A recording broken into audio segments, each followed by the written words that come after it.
What's up, fight fans? Welcome to another exciting episode of ESL Weekend Cup 2-on-2. It's going to be 2v2 action, Cup number 3. Ipkai, how you doing? I'm doing good. How about yourself, Jason? I'm fine. I'm better than I was yesterday. Yesterday, I would have rather been sleeping, I think, at that exact hour. I was tired out from playing baseball with my son. It was a gorgeous day in Berlin. But I got a second win, and I think we got to cast one of the best 2v2 games there ever was in Company of Heroes 2. The game between Poland Can into Space and the Stalingrad Strongmen. Game 2 yesterday. That was a treat. It was. I mean, it started off really rough. You know, you were looking at it and you're going, man, the Germans, they're not doing too well. It was a bit shaky for them. And then there was that turning point about 35 minutes into the game when they were down to 78 VPs or so, yeah. And then they just drove in all their tanks and vehicles and just like destroyed all the Soviet armor. Oh, so awesome. Such a great push. I made a highlight and put it on YouTube. It's called Beast Mode Push. It's like 1 minute and 45 seconds, and it's that moment when the Ostwinds rush forward and the Flammenwerfer rushes all the way forward. That was probably the first time an Axis unit had eyes on the Soviet base. And the first time they see the base is when that Flammenwerfer was going in there and got that sniper annihilation, and then the tanks started fighting the T-34s, and the ISU 152 started fighting the Elephant and the Su-85. Oh man, great stuff. The last ditch effort ram appropriately. Really great game. So that's on YouTube. If you guys want to check that out, go to the Kotu.org YouTube channel, and or just check on the forums. We also posted the replay. It's like a 50-minute replay. Really good stuff. So we get to see those same guys. Walter and Captain S. Price went on to be victorious in Game 3, and we get to see them fight tonight in the finals. And let me just show the ESL bracket. Why don't you tell us who their opponent will be? Okay, so Poland Can into Space. They're going to be playing against Remember the Name, a very familiar name from last week. They were playing, although it was only one half of that team was from Remember the Name. That was Siez. And so today he's got a different clan partner. Leader. He is the clan leader as well, but an he's American got different yes, who's been streaming American. recently, which I really like to see. Yes, more Americans, please. You are the biggest country, the biggest slice of players, but you're very underrepresented. So, you know, step it up a bit. Start some organizing, some tournaments and stuff like that. Might be quite cool, you know. But yeah, anyway, he's got a new partner today, and it is NS player. It'll show up in the games, but he's better known as OMG Pop. Yeah, I'm not going to call him NS player. No, I'm not either. Ever. I think he must play, was it Natural Selection maybe? Maybe that's where it's from, but yeah, I don't care. Whatever OMG story Pop. that's from, I don't care. Yeah, so C is at OMG Pop. And did they get a bye in the semis? They didn't actually play the Sturm Tiger guys, did they? Yeah, unfortunately, it was Sturm Tiger Giup, who's a really good player, but he and Alistair as well. They're both good, but they tend to go to bed early a lot of the time, and they sign up to cups and they message me. They go, "Hey man, can I play tomorrow?" And I'm like, "Ask your opponent first, you know, before I say anything." I asked them if they're cool with it, and unfortunately for them, they weren't cool with it. So I'm just going to click on their actual team so we can see their icons on ESL. Maybe people can get to know the ESL site a little bit better. This is the Remember the Name team. And look at Siez and OMG. They've even got their names in their avatar. That's pretty sweet. And so we can leave them like a message on their guest book. They've already got 3 messages. I already left them one. Nice and cuddly guys. Would hug. That was my message for them. If we go back, then we can also look at Poland Can into Space, and they have this. This must be like a bus in Poland. It's a big red. Yeah, it's got this like white eagle on the front, or griffin or something, and it's shooting. It's blasting out of Europe. Here's Poland on the map. There's Germany. Here's me. I'm right here in Berlin, and I don't know if that's a reference to something specific or if they just made it up, but that definitely wins the best name competition. So they've already got that. They've got the gold star for that one already under their belts. Yeah, so I think that white thing, that's like the emblem, isn't it? Polish emblem? Probably, yeah, on something like a crest or flag. So let's have a quick look at their player cards. This is the aforementioned NS player, OMG Pop. You can see he's one of the top, and always has been since the game launched. He's been one of the top 1v1 players. He goes back and forth from taking the #1 spot and trading it off with the likes of Jezelin and other guys. So right now he's #2 as Soviets in 1v1 and #3 as Germans in 1v1. And just here's a quick look at the Soviets 2v2 AT ladder by ELO. It's a real shame that Jezelin and Quentin couldn't play. I guess Quentin backed out, but hopefully we'll see them. There's going to be another weekend cup next week, right, Ipkai? Yeah, there's going to be one. The schedule of it might change a bit. It's a schedule again. Okay. The schedule might change a bit because just to avoid some of these people not showing up and stuff, so I'll make the times a bit more flexible for people. All the details will be available tomorrow after I set up and everything. So you should be able to sign up then. Cool. Keep an eye out for the details and possible schedule changes. But I hope to see Jezelin and Quentin back in it so they can defend last week's cup. And who knows, maybe they'll get to fight this week's winner. But so if we scroll down the 2v2 AT ladder, we can find these actual teams. Here they are. Here's OMG Pop and CS. They're 17th as Russians at 18-1. Pretty awesome win percentage. And then if you look down a little bit further, you can see Captain S. Price and Walter, they're 22nd. So they're both here, and they're both like right next to each other on the ladder. And then we can look at their individual player cards. Here's OMG Pop. We've already had a brief look at that one. Here's his partner, RTN Ciaz. And now Ciaz, he plays 1v1s, but he plays more 2v2s. He's really into team games. You can see he's got 430 Axis 2v2s under his belt. Here are his 2v2 AT teams that he likes to play with. OMG Pop, he's highest ranked. 17th is Germans, 17th is Soviets, and 45th is Germans. He also plays with Siberian, RTN Zarak, Milk Please, Albus, Raz, Baytex, Pikumse. That's pretty cool. They're 6-0 as Soviets. RTN Big Rat, Drunken Gamut, Ipkai Fung, Zoktik. So those are Ipkai Fung. I know him. I know this guy. Look at this guy. Yeah, I know. You guys are 4-0, huh? You played some games? How were they? We played some games. They were fine, yeah. And unfortunately, they're all placement games, so nothing to write home about. Not a big challenge? No. All right, now let's look at their opponents. Poland can into space. Here's Walter. Now, Walter, out of all these guys, I know the least about. I've played 1 or 2 big team games with him. I just sort of know him through Captain S. Price. Captain S. Price I know better because he streams a lot, and he also plays a lot of Co-1, and he often plays against XCOM in Co-1, and I always watch XCOM stream. So I see Captain S. Price and XCOM they have a rivalry and a camaraderie in Co-1, and I love that, Captain S. Price has made the transition into Co-2, and so he actually streams, and he streams like big team games, and he likes to play with lots of people. I mean, if you look at his, if we go over to his player card, you can see he just like plays the game madly. I mean, look at this, 400, 477. He's got thousands of games under his belt in all different modes.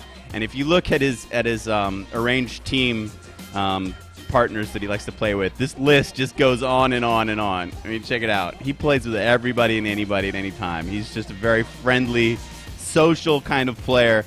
I love a guy like this because he brings players together, and he'll like get you on Steam, say, hey, you want to join a game? Just whoever at any time, and that's a great spirit. The game needs more people like that. So, all right, that's the players. I think we should cut the yik yak and go in game. What do you say? That sounds like a good idea. Let's get it going. So just to review, this is going to be a best of 3. And how does the map system work? Can you just tell briefly? Okay, so you've got a map pool, a list. I post out on every news post. And basically, each team takes turns in vetoing a map. So you're left with one map at the end to play on. So, for example, if you're playing and you go like, man, I really hate crossing in the woods. And then you go, okay, I'm going to veto that map, guys, because I hate it. So then that map's not going to be played on. And then the other team gets a choice. So there's an odd amount of maps to choose from. So instead of having set maps each round, I just give everybody the choice of having the map veto system. So then they can just pick whichever map they want to play on. That's how we did SNF as well. It's always best when the players can't complain at you if they're vetoing the maps, can they? They can't really complain about the map pool. If you give them lots of options and you let them have vetoes, then. But yeah. I'll forever be upset at Barton though for forcing us to watch Game 5 of the SNF Finals on Langreskaya Winter. That will always be a thorn in my side. That son of a bitch. But he vetoed all the summer maps. God damn it! I swear, it's like how are these guys gonna troll me? Well, that's how he did it. He MV gamed me in the map veto. I know that's his MO though. Everybody knows how Barton plays. It's always how he plays everything. It's always like, yeah, man, I'm gonna do it trolly. I mean, everyone from COH1 will remember, the SSSSSS strat. And you'd have Inverse getting very worked up when he's streaming, and then XCOM as well also used to get worked up when he was streaming, when Barton was spamming snipers and putting tank traps everywhere and barbed wire everywhere. Well, so you know how he is. We're happy that Barton received his Alienware portable, and he's actually starting to stream on it, which is cool. So we've got him the hardware. Now if we can get his internet a little bit faster, get him a better upload, then hopefully we'll see more streams from Barton. Well, I wonder if he'll be rooting on his countrymen, Poland can into space, as they take on, who are probably the favorites just because of their clout and their experience playing in tournaments, Ciaz and Pop. I think they've played in many 2v2 tournaments, but they weren't tested in the way that Poland can into space were tested by Twister and Daniel D yesterday. So they might come into this perhaps a little cold. We'll see. I'm paused on 5 seconds. I've got game 1 loaded up. I hope this is the correct replay. I have Captain S, Price, and Walter in the south as Wehrmacht. Is that correct? Yes, that's crossing what I've got as well. All right, so we're paused at 5 seconds. Are you ready, Ipkai? I'm ready. Let's get going. Are you ready, stream monsters? Can I get a clap? They like my coffee mug. Yeah, I like it too. I've had it forever. I bought it in Brooklyn. I've had it for over 10 years. And it's chipping away, and I try to epoxy the chips back together when it breaks. But it's just such a nice blue color. Anyway, all right, here we go. We're paused at 5 seconds. We're going to unpause in 5, 4, 3, 2, 1, unpause. 6, 7, 8, 9, 10. And here we go. I am following Ciaz. All right, my American countrymen. Yeah, and they both actually pick commanders straight away. The Soviet team, OMG Pop picks Lend-Lease Tactics, and Ciaz picks Guard Motor Coordination Tactics. I'm very surprised, actually, that they did not have a commander with the ISU 152. Because of this map, I've heard a lot of complaints from players about this map in particular. The Elephant being a really dominant force on this map, and because of the difficulty you have crossing the river, basically with vehicles, because although actually I believe the vehicles should have been changed, that they actually go at full speed across this red cover river now. Really? That would be a wonderful improvement to this map, because that is one of its huge problems in 2v2s. Did you notice I mentioned that these guys might be cold, right? Because they had to sit and wait for a while, and Pop accidentally canceled his tier 1 and had to rebuild it. Did you notice that? Yeah, I think he got a bit too eager. He was going to press that button. I think if he's using M3s, he'd press the W and get the M3, I think. So that's what he probably did. I'm just checking commands as well. Price has already picked the Elephant commander, so no surprises there. Just as I said, Elephant being dominant, he picks the Elephant. All right, well, Captain S. Price has opened with a sniper. He will be shown in red on my screen. His partner, Walter, will be purple. Yeah, and Pop has also got a sniper of his own as well out. So a sniper Maxim, so they're going to be pushing together. Down the middle. What are they talking about? Restarts? I don't know. It must be... What's Pop mentioning that he fucked up? Pardon my French. That's what it seems. I'm just going to check the chat history. How do you do that again? You pull up the tilde console? Key. Just tilde. Oh, look at that. All right, great. Yeah. How do you feel about a restart? It's because Pop was just a little gamesmanship. He's like, nah, we're okay. All right, well, the Wehrmacht are being... both teams are being very aggressive. Look at this Maxim that's deep into enemy territory, and also look at all these Grens that are deep in, and they're really sort of... they've got a vertical front line going, and that's always tricky because you can get surprised as the reinforcements come up from the rear. But you can see that Ciez has abandoned that forward position with his MG and moved back into the cover of his other MG and OMG Pop's sniper. 3 MG start from Ciez. You can see them all plugging away. Yeah, that's usually typical for him. He always goes 3 MGs to support a double sniper play, so Pop will get conscripts now from this point onward, I believe, and then have them just act as a buffer for Ciez's MGs and his own snipers. There was a moment there when all 3 MGs were firing at different targets. That was pretty cool. And the German players are actually working together as well. They're trying to push up together. So I think they're probably hot off their game. I think there was they had a short break in between playing this game and the last game with Twister and Daniel D. So they're probably pretty warm. Although I think it would have been quite late when they were playing at the time. So they've got some heat left in them, so to speak. And then Pop, of course, they didn't play any tournament games, so they're coming in it quite cold, as you said earlier. So now we have to see how the balance tips as far as exhaustion and endurance versus being really well warmed up. So it could be a bonus or a hindrance depending. We're gonna find out. Price is actually using his sniper on the left. He's got hold fire on. He's hiding in the camo. So he's probably just trying to give line of sight to Walther's machine gun. Pulling back. And it's interesting on the left. You can actually walk all the way around these houses into the corner of the map if you need a retreat path. I saw Ciez do it once on his stream. He calls it the super secret retreat path. If you need to get out of those houses, you can go around in the corner and save a wounded squad. But did they capture as this? Ooh, that's nice. Oh, the Maxim got decrewed. That's what I meant, yeah. Maxim. Yeah, the Maxim, yeah. It was trying to do the super secret retreat, but they got shot on retreat. Because what actually happened with the weapon teams, they used to have that increased damage to weapon teams, 25% increased damage, but that got changed to accuracy. So it's effectively still 25% extra damage to small arms, but they don't take any extra damage from explosives or flamers or... explosives or flamers or tanks as well. So you're saying that on retreat that it shouldn't, like, flamers shouldn't be as lethal as they were? Because is that what you're saying? No. I'm just saying that in general, the weapon team. No, okay. Just on the weapon team, the MGs and the mortars. To kill them quicker, they had extra. They used to take extra damage. Now they don't. They just take extra shots instead. They receive extra shots. Sorry, should I say? So the Soviets are being really aggressive. They're pushing up the middle now. They're at this cut-off point. And they almost had the cut-off on the complete left side for the Germans. Walter's coming in on the flank now on the right-hand side. But these Maxims, they're all in good spots. They're stopping them pressing on. Snipers have to be careful, though. They're just up in these pioneers' faces. Yeah, one member dead already. Oh, and on very low health. Time to run, Pop. Very lucky boy there.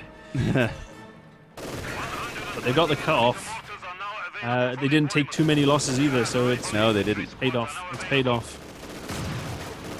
Pop is trying to force this MG to retreat, but now there's bunkers shooting at the snipers, and that loses the Model 2. Now the sniper has to get out of suppression, otherwise it will have half the accuracy it normally has. So he has to get out. Yeah, so he's done it now. So we saw Price use bunkers very effectively yesterday. The 2 bunkers were sort of an essential component of their amazing comeback victory on Road to Kharkov. And it's interesting that we see Price using a bunker again on this map. So I guess, as far as an anti-sniper buffer just for his units to not constantly be harassed, they're worth great. And you notice he builds them really far back so that it would be very difficult to get in behind him with a penal squad or to get him with an AT gun, although this AT gun is almost within range. But it's not going to be able to fire on that bunker. He's also placed the bunker behind the base, in front of the base MG, so it's going to be difficult to get. The only way you get it now is with a penal car, but then you got the Grens covering it too, so that'll make it very tricky. But yeah, he puts these MGs in spots that get good coverage as well. So then it's you got good MG coverage because they actually pin very fast compared to the setup team. Yeah. So it looks like the Wehrmacht have withstood this early push. And I find in 2v2s on this map, it's very hard for the Soviets to push in anywhere after a certain point in the game. You know, we're 7.5 minutes in, almost 8 minutes in, and this is usually when the front line kind of starts to solidify along the river. And, you know, I think after around this point, it becomes very difficult to sort of be aggressive tactically and try to move in behind the lines or pull off flanks. And that's one of the problems I have with this map as a 2v2 map, actually. Even as a 1v1 as well, it's just trying to cross the river with infantry because you're so slow. And then people set up machine guns across the river, and it's just really hard to get across. So it's a issue. When you have water in a map, you've always got to be really careful about it because it can really, it's almost as bad as heavy snow. And you know, Uncle Sam knows this full well.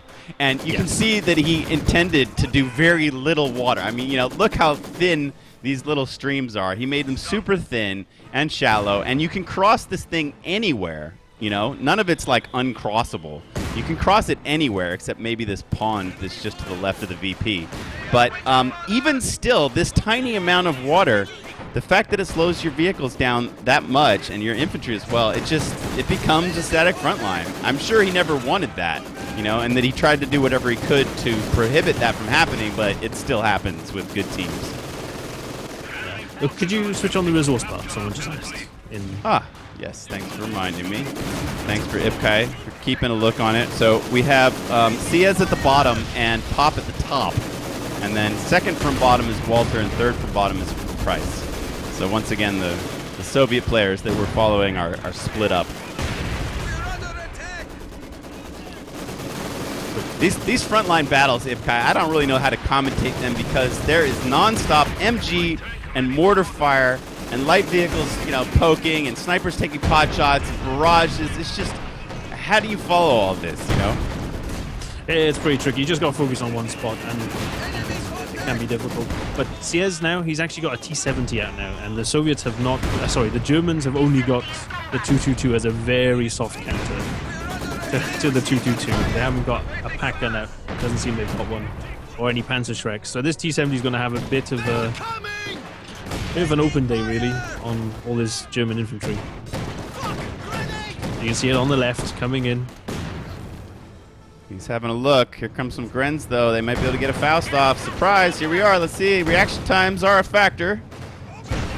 They do get it off, and he's instantly repairing himself. So he spent the ammo to get the crew repair. That's 60 ammo. Significant. It is significant. It's funny because he had Pios there, and even Pop's, engineers. Even Pop's engineers. So I don't think he really needed to do that, but I guess he wanted to be safe rather than sorry. The barrage from the Zis cleared an MG, but it got remanned, and now the center. Snipers are trying to work behind the T-70 on the left. And, yeah, if you're going to push in across the river, you better bring everything. That's right. And that's what they're doing. Also, no, if you use the recon mode, it gives so much sight that you can use it to just spot for your snipers as well. And you don't have to go in with the T-70. Yeah, Price was mentioning to me in Steam chat yesterday that when he had that triple vet scout car on the left with his Ostwinds and Flammenwerfer and Elephant, he was just using the extended sight on it the entire time. That was its like primary purpose, is just to see the map. Let's see, it's got to be careful. This pack is taking shots. Ooh, he had to pop it again. It's another 60 ammo from spent by Ciez. Yeah, but that kept him alive, though. That was probably worth it this time round.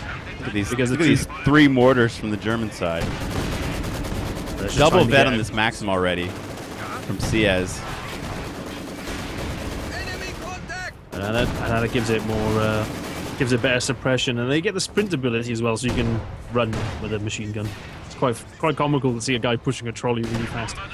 But, I'm looking at OMG Pop's guards, and I don't see any weapon symbol that you were mentioning yesterday. Yeah. So they got PPSHs. If you zoom in, you can see them. They got those PPSHs on them. So this is the M5 guard. So these are the funny guards. Okay. These are the funny guards. All right, because that's what I thought they. Well, I thought they were normal guards without the symbol, and I was going to give you a hard time, but they're actually funny guards. Okay, got it. So they're the anti-imp guards. So do they have any anti-tank capabilities at all? No, they've just got none. Zero. Or anti-infantry. Zero. So they have no. Okay. They've got no PTRS. They got 2 SVTs and 4 PPSH. That gives them very good. Roger. Very good short-range damage. So here are the normal guards from CS. They're retreating now, and you can see they have the weapon. So that's how you can tell them apart. All right, good to know. I'm glad I've straightened all that out for myself. Hopefully straighten it out for some viewers too, and I'm not just wasting their time. I always assume that our Sunday Night Fights channel viewers are the most educated Company of Heroes 2 players in the game and don't need any sort of like noob introductory commentary. I really don't cater to beginners at all. I expect our viewers to know more than I do.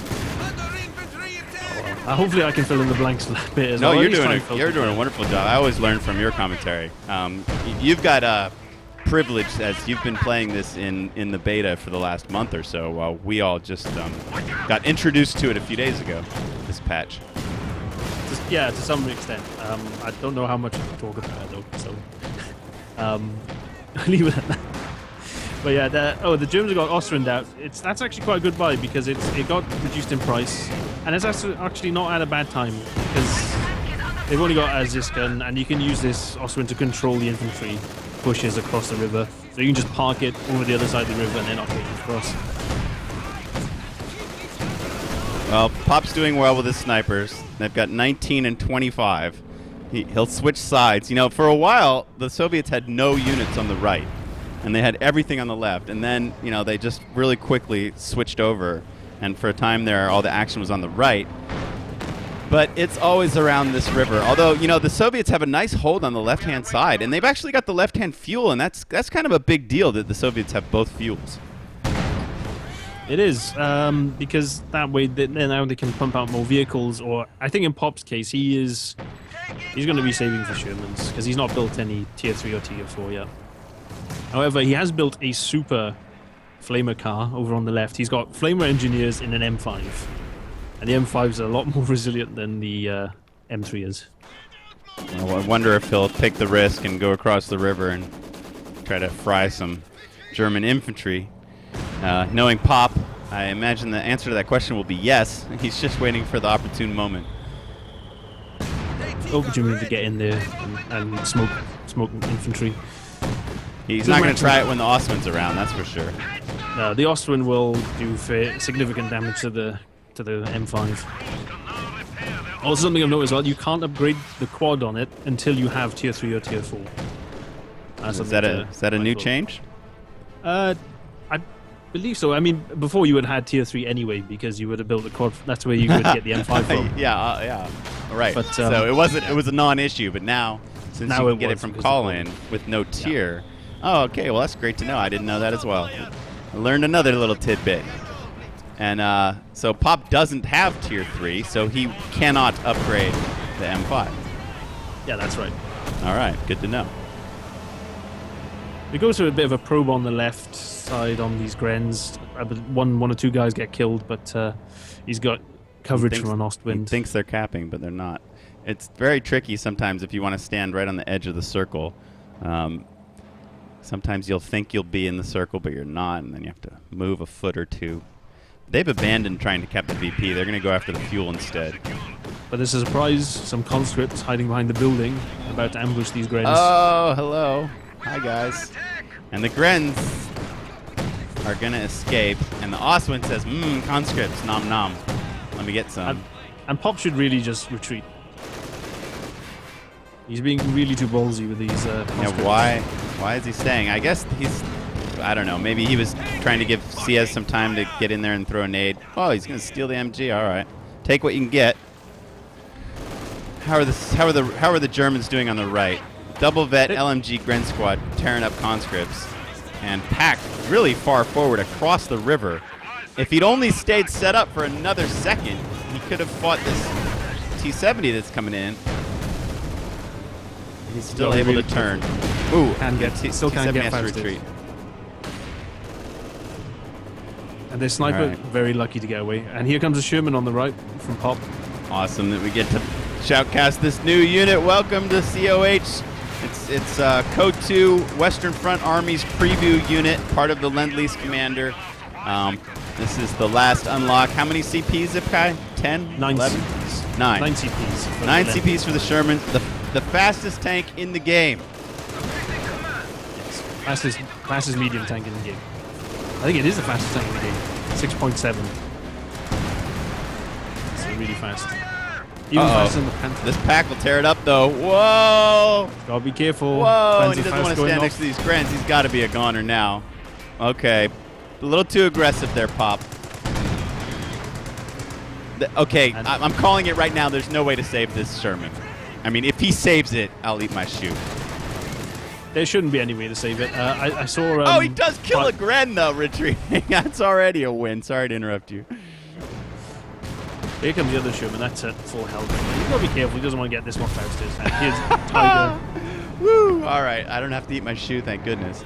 LMG ready to be picked up. The Tiger claims a kill. Stolen pack. That's a great win. You always love it when your enemy builds AT for you. It's always much appreciated. Oh, but look how quickly the Tiger cleared it. So we got marked target on the Tiger. No, button. That's button. Oh, that's button. Okay, sorry. Same symbol though, right? It is the same symbol, but if you click on the Tiger and you get the little debuff icon in the top left, then that will tell you what it is that's afflicting it. All right, well, it's getting hot and heavy now. This is not your average slow shell 'em with Artie kind of crossing in the woods game. This is aggression that we expect from top players, high skill style. So I guess I'm enjoying it, although the front line is still pretty darn static. And then Pop's pulled another Sherman in, so yeah, as predicted, he is just saving up for Shermans now. He should really try and upgrade them with M2s though as well, the 50 cal machine gun, because it does a great damage to infantry. Look how fast they are as well. Here they come. They took out the Ostwind. They're going after the 222. They get that one as well. The pack can't even turn quick enough. They're already out of its cone of fire. Oh boy, you know, it's a pleasure to watch these Shermans in the hands of OMG Pop, who is, in my opinion, the best at vehicle micro in the game, hands down. However, he got stopped by a Telemine. Oh, pack. So he's lost 3 Shermans already. All right, so Pop's not living up to the accolades that I'm giving him. He did get some kills, but I don't think worth all of the fuel that it took to pump out those 3 Shermans. You can't sing praises of people too much, otherwise stuff like otherwise that they'll lose their stuff. Commentators curse, right? Yes. Never speak too highly of someone, otherwise they'll lose their whole honor. Right before your eyes, as you're saying. I know. People are going, oh, this guy, he's so amazing. Look how high skilled he is. Oh, he's lost all his his army to one tank. I think most people would agree with me, though. I mean, he is feared the CO2 world over for M3 annihilating retreating squads and 251 Flamberge for micro, etc. He is. He's a very good player and very good with the vehicle and vehicles. CS has got counter snipe. T-35s. And almost annihilation. That was interesting to watch sniper on sniper. You don't often see that in this game, actually. Not as much as you would in Co1. No, you don't, because the shots aren't instant. They aren't instant shots, so then so you can't really have those counter sniper engagements like you would in COH1. So Pop has managed to throw all his Shermans away, but now Ciez is kind of holding down the fort. Pop doesn't really have much left. He's got, I guess, he lost one of his snipers, huh? I missed that bit. He used to have 2 snipers running. He's down to 1 now. It's triple vet with 37 kills, still impressive, but it's really Ciez that's holding down the fort with 3 AT guns and the double vet T70 and the 2 new T3045s. Yeah, he's been holding it down. And Pop, I think, he's got his classic aggression, but I think it hasn't paid off too much in this game, like you saw with the 3 Shermans that he's lost. Yeah. And we can see Price with the 3 packs again. He liked how that worked out for him in the semifinals, so now we get to see that same trio in the finals. Can you believe these guys? Look at this. I've never seen this before. This is fantastic. 3 packs. And Price is about 40 fuel away from calling in an elephant. 45 fuel away from calling an elephant in. So he's going to have that elephant sit in front of those packs, and he's going to go, "You're not going to be flanking my elephant because I've got this much AT." And with the commander choice by the Soviets, there's no ISU 152 to even shake a stick at. No, there's no howitzers either. Which is something, and they could get some 120mm mortars, but that's a bit too late for them, to be honest. So something that goes. Would you go so far as to say that the Soviet commander choices are less than optimal? I would say that. I mean, mostly because I think they're going to... Triple vet sniper just wiped by the Tiger. Sorry, go ahead. No. You could say that because they both got medium tank call-ins as well, and they don't have any indirect fire solutions to mesh with each other. Yeah, like the Shermans and the T-34-85s kind of play the same-ish role, right? I mean, and you want unit diversity. You want those kind of units to lead for an ISU 152 or a B4 or something like that, right? Yeah, you want a B4 or even an ML20. But the problem is, again, with the Elephant Commander, they have a call-in that will one-shot any howitzer position as well. So it's complicated. So you'd really want some more, Katyusha's okay, but it's not that amazing either, unfortunately. Sia's getting crazy aggressive, bringing his 3 pieces of armor into the Wehrmacht base, and that's going to bring all the packs in the Tiger back. But they sense it and, beat out before. Well, let's see if they'll be chased. Let's see if they'll be chased by this Tiger.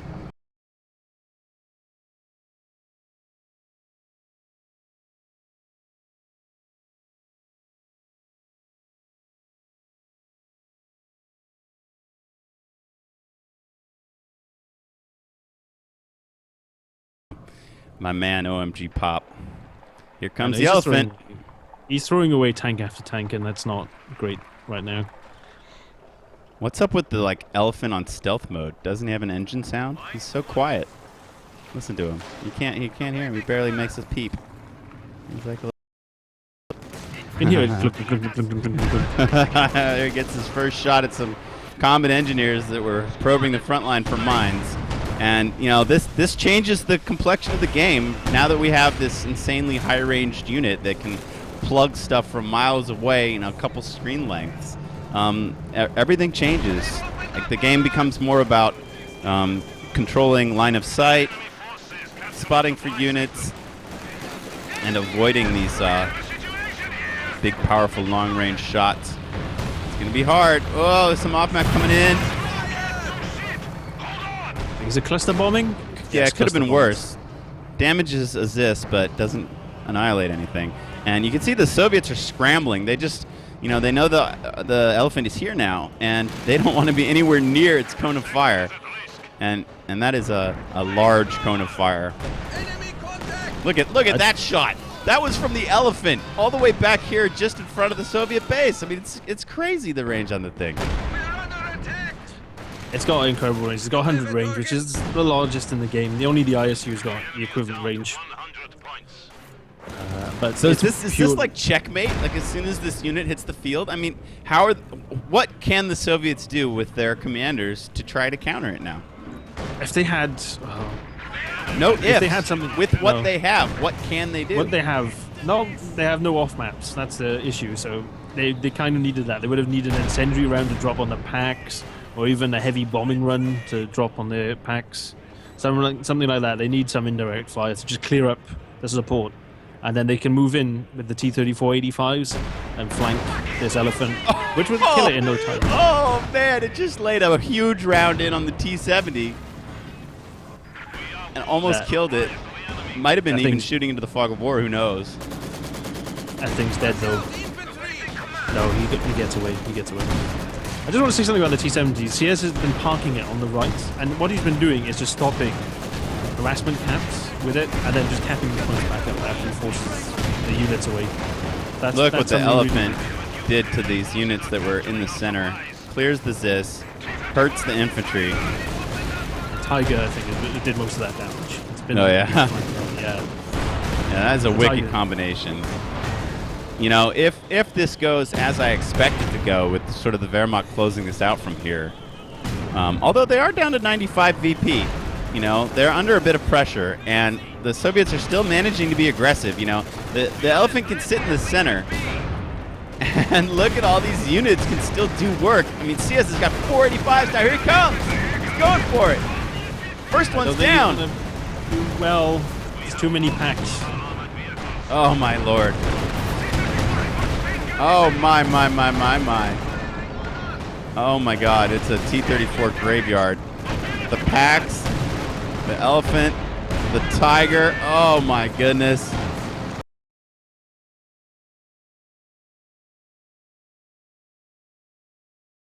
Drive here into the lake. Yep. Well, CS had a little anti-tank wall of his own, but I wouldn't be as afraid of those units as I am of those 3 packs. One of the Zists is even down already. He's trying to retreat the stolen pack. Tiger managed to get a few shots off and did a lot of infantry damage to one of the packs. Sorry, the ZISs. Because that's the German name for it. But, all right, well, they're about to be triple capped, and with 70 VPs, this is a serious issue for the Germans. They might have the firepower, but they do not have VP control at the moment. Yeah, so they're going to be scrambling now. They're probably saying, you know, if they're on comms, they're saying, "Okay, man, we just got to hold the VPs, and you know we've got it." Yeah, so that's a good idea. Hopefully they can do it because they got such a significant lead. But they lost quite a few tanks in that engagement. And if they lose any more, they can be in serious trouble. I wonder if the Soviets kind of know that they need this portion of the drain to take them to the end of the game, or else they're cooked.